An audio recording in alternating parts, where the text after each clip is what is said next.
What? Edwin, ibabalik Rinatix, payag kaya? Isang mapagpalang araw pong muli sa ating lahat. Please support my YouTube channel and paki-like na din po ng aking video. Maraming salamat din po sa walang sawa niyong pagsuporta sa channel nila Kuya Val Santos Matubang, kay Kalingap Rab at kay Ate Edna Vlogs. Ayun nga, usap-usapan ngayon sa social media na ibabalik daw ang Edrine. Iwan ko kung totoo ito, may napanood lang din naman akong video at ito nga ginawan ko din ng reaction. At sariling opinion ko na rin, okay ba na ibabalik ang Edrine? Kung ako ang tatanungin ay huwag nang ibalik dahil nakamove on na lahat. Para tahimik na at hindi na rin naman kailangan ni Princess Rina ng ka-love team. Dahil kahit walang ka-love team si Princess Rina, alam ko at alam nating lahat patuloy pa din ang pagsuporta ng mga nagmamahal kay Rina.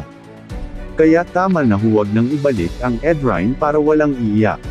Dahil marami ang umiyak at nasaktan noong gabing nagpaalam si Edo kay Princess Rina. Hindi naman talaga love team ang kailangan ni Rina kundi yung taong totoong magmamalasakit at totoong magmamahal kay Rina, at yun ay nahanap ni Rina kay Ate Roda, na totoong nagmamahal at nagmamalasakit sa kanya ang pagmamahal bilang isang ina.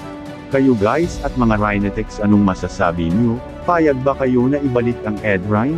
Please comment below na lang po. Basta ako ayoko na ibalik pa ang Edrine dahil isa din ako sa nasaktan noon.